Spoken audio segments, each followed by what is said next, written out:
It was funny, we were debating. We're like, are we even gonna cover this as breaking? We're like, no, we'll just put it in the show.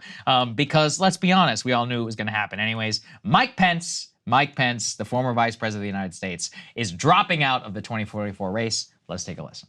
Traveling across the country over the past 6 months, I came here to say it's become clear to me. This is not my time. So after much prayer and deliberation, I have decided to suspend my campaign for president effective today. Now, I'm leaving this campaign, but let me promise you, I will never leave the fight for conservative values, and I will never stop fighting to elect principled Republican leaders to every office in the land. So help me God. Wow. Okay. Came sooner than expected, but still happened. Now, the reason why it happened, Krystal, is because he was slated to not make the third debate. And him and his team correctly were like, look, former Vice President of the United States, not qualifying for a debate on the stage, while somebody like Vivek Ramaswamy is, especially after all the smack that we talked against all these people, we cannot have that reputational damage. And so they decided to drop out. By the way, I fully support that. That said, it is one of those where it's deeply humorous just from the level of watching this man indulge in his own like personal egotism while running, but at the same time, basically trying to run against any of the tides of moderate progress that have made in the Republican Party when we're talking about populism, when we're talking about any questioning of the Ukraine consensus, of neocon foreign policy, to the limited extent it even exists. This man was the sworn enemy of that. So I cannot help but rejoice. It also, though, this same meeting, the Republican Jewish Coalition meeting in Las Vegas, highlighted the two sides of where the debate is here right now. You had Vivek Ramaswamy, who has, I don't even know how to describe him. He's one of those people who at the first was really sounding more of like a Tucker Carlson voice of like, we need to avoid war with Iran. We need to make sure that Israel does not escalate this to a situation which endangers America. Then you have people like Nikki Haley, who last I checked, is now taking like an anti-racism angle to anti-Semitism. She's like, if you are not, she said, if you're anti-Zionist, then you are anti-Semitic. And she said she would even pass a law declaring that to an effect should she be president. That's that must be news to a lot of Jews who are anti-Zionist. Yeah, that is like being, that is like Ibrahim Kendi, Department of Anti-Racism level stupid. Well, that was fully on display here at the Republican Jewish Coalition meeting. Let's take a listen. I would love nothing more than for the IDF to put the heads of the top 100 Hamas leaders on stakes and line them up on the Israel-Gaza border as a sign that October 7, 2023 will never happen again, and then to use all of those saved resources to build the border defenses of the future. But that is Israel's decision to make, not ours. That is what David Ben-Gurion would tell Israel to do. That is what George Washington would tell the United States to do. The stakes couldn't be higher. And given those stakes, we cannot have 4 years of chaos, vendettas, and drama. We can't afford to go down that road. Not now. 8 years ago, it was good to have a leader who broke things. But right now, we need a leader who also knows how to put things back together. Well. There you can see about Nikki Haley voicing that. And Vivek, I mean, he's trying his best because he got it on the chin, even in basically saying what I think a lot of people are thinking about, well, maybe we should watch out here. We definitely don't want to go to war with Iran. He's changed his tune now to now he's like, what? Now he's like the most rah-rah, like cheering on Israel. He's like, no, they can do what they want to do. But that needs to be Israel's decision to make, and they need to own the consequences.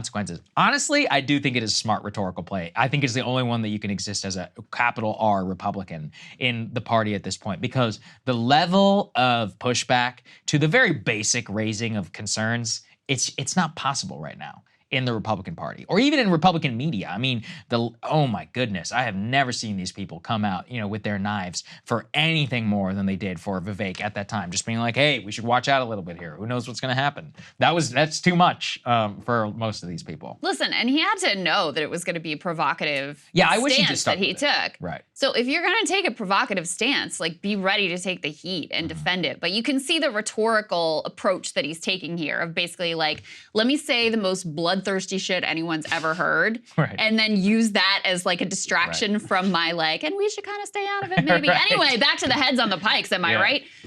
Like clearly that's his approach now, rather than really standing behind what he was articulating.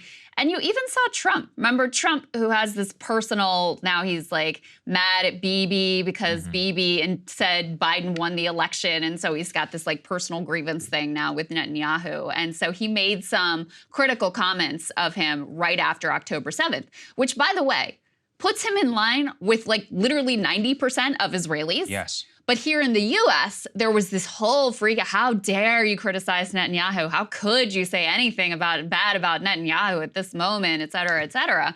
And so even he has like completely changed course, which for Trump, you know, he's normally the guy, he's the bull in the china shop. He'll say the stuff that, you know, pisses everybody off, and he'll just stand by it. But for him even, the pressure was too intense and the heat was too hot.